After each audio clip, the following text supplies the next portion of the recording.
Sepekan dari penyerahan simbolis, hingga kini donasi dari keluarga Akiditio sebanyak 2 triliun rupiah belum juga terrealisasikan.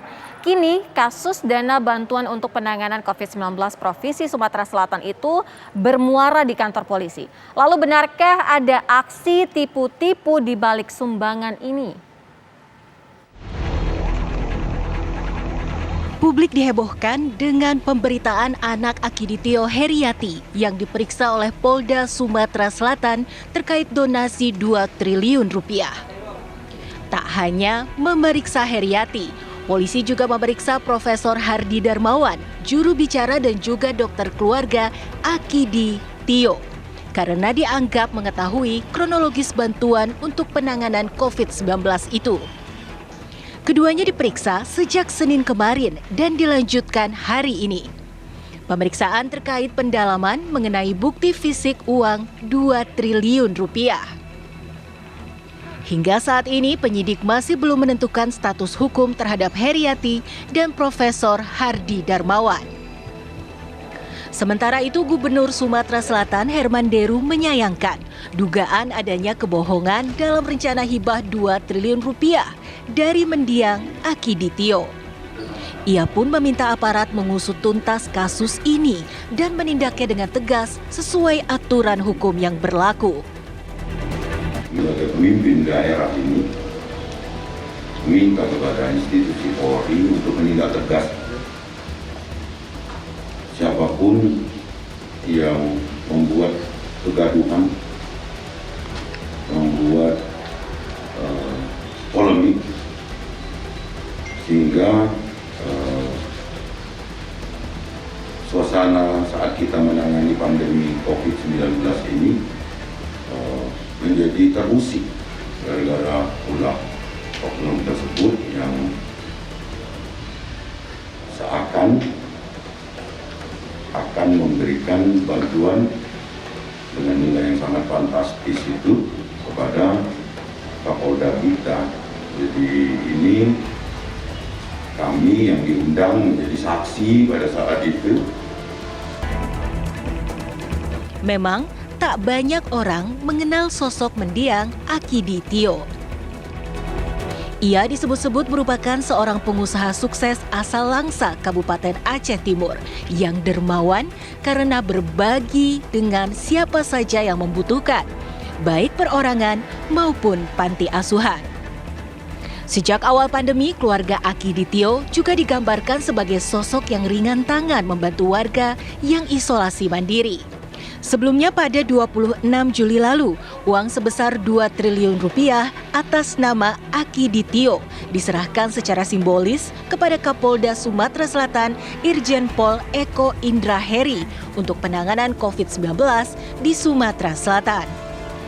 Pemberian sumbangan ini disaksikan juga oleh Gubernur Sumsel Herman Deru dan Danrem Garuda Dempo Brigjen TNI Jauhari Agus.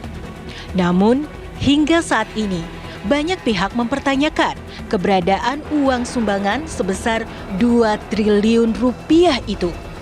Apalagi sosok Akiditio dinilai misterius karena tak ada rekam jejak yang jelas.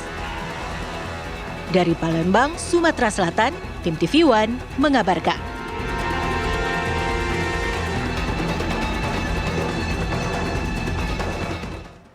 Pemirsa, rencana sumbangan uang 2 triliun rupiah dari keluarga Akiditio sempat mengagetkan banyak orang. Namun, jika keluarga Akiditio hendak berbohong, lalu apa motifnya? Karena akan berakhir dengan urusan hukum. Tampaknya ada kisah yang terpenggal dari cerita dana 2 triliun itu. Langsung saja kita tanyakan kepada wartawan senior Dahlan Iskan yang sempat juga menelusuri dana dari keluarga Akiditio. Selamat petang, Pak Dahlan. Selamat petang, terima kasih. Iya, Pak Dahlan, awalnya mengapa Pak Dahlan ini juga ikut menelusuri dana dari Akiditio ini, kasus ini? Kemudian sejauh ini penelusuran seperti apa, Pak? Ya, waktu itu kan kita semua kaget ya, ada orang kok menyumbang 2 triliun. Itu seandainya uang itu dari bank, kemudian banknya ditarik, dananya 2 triliun, bank itu kolaps loh. Kalau bank tingkat Indonesia maksud saya. Okay. Nah, sehingga saya penasaran, dari mana uang ini kok 2 triliun ini. Kemudian saya baca-baca berita, seluruh berita pada keesokan harinya saya baca, itu sama sekali tidak memuaskan. Ya seperti peristiwa biasa sekali diberitakan. Saya terus terang agak kesel melihat kerja wartawan yang seperti itu.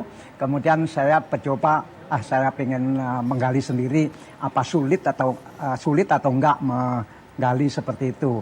Maka saya tentu karena saya berada di kota yang jauh, di Surabaya, peristiwanya di Palembang, tentu tidak mudah juga, apalagi di masa pandemi. Tapi memang saya mungkin agak lebih dibanding wartawan lain karena saya punya jaringan yang luas di kalangan masyarakat Tionghoa, di kalangan pejabat tentu juga karena saya pernah di sana, sehingga itu terus terang aja itu memudahkan saya. Saya tidak terlalu menyalahkan juga wartawan yang di lapangan karena mungkin latar belakangnya berbeda. Nah, tetapi juga kadang-kadang wartawan itu punya nasib, keberuntungan. Seperti beberapa kali ketika saya masih menjadi reporter, itu juga sering beruntung mendapatkan peristiwa-peristiwa besar. Kali ini saya beruntung kok ketemu dengan orang yang meminjami Ibu Herianti, putri bungsunya Pak Aki.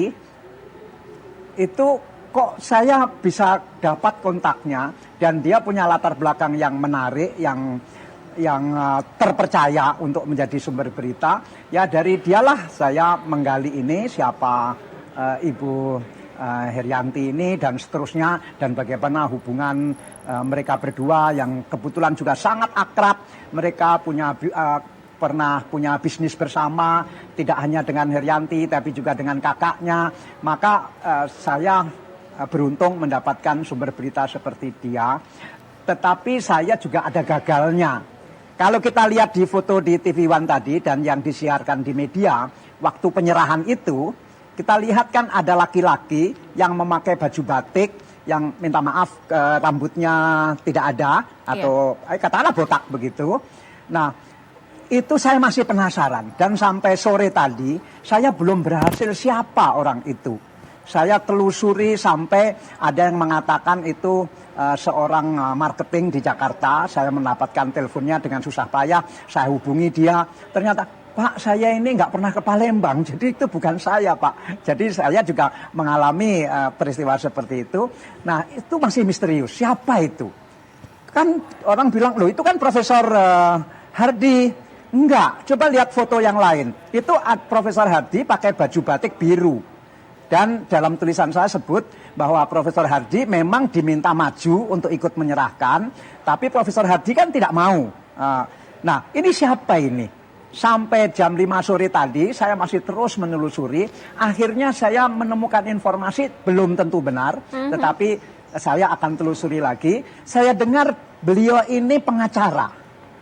Tapi saya telusuri lagi sampai menjelang wawancara ini tadi. Siapa pengacara di Palembang yang profilnya seperti ini, nggak ada yang kenal. Jadi ada kemungkinan ini pengacara dari Jakarta. Nah, maka saya masih penasaran terus terang tentang siapa. Mungkin beliau ini lebih tahu dibanding Profesor Hardi.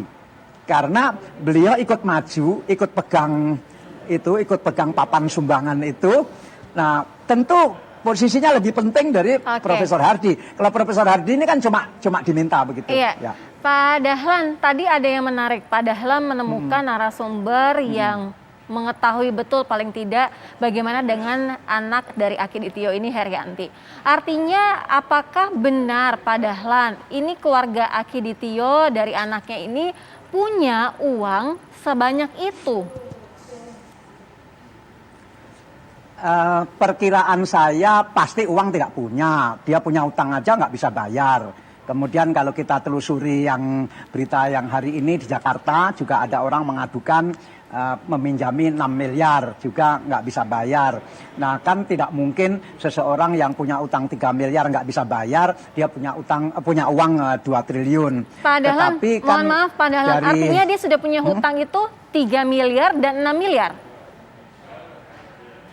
Setidak-tidaknya yang saya ketahui sendiri 3 miliar, kemudian yang sudah ada bukti bahwa ada orang Jakarta mengadukan Herianti ke polisi, di Polisi Metro Jaya, ada dokumennya bahwa dia merasa ditipu 6 miliar karena uang itu akan dipakai oleh Herianti untuk proyek pengadaan barang di istana.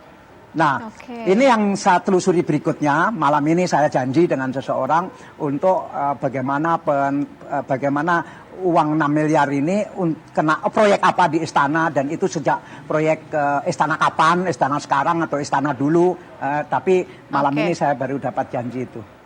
Baik, Pak Dahlan, artinya kalau tidak ada uangnya, kemudian masih terbelit dengan hutang 3 miliar, kemudian 6 miliar di Jakarta, artinya mengapa motifnya itu bilang akan menyumbangkan uang sebanyak 2 triliun rupiah. Tapi nanti ya Pak Dahlan kita dalami usai jeda. Kabar Petang Pilihan segera kembali.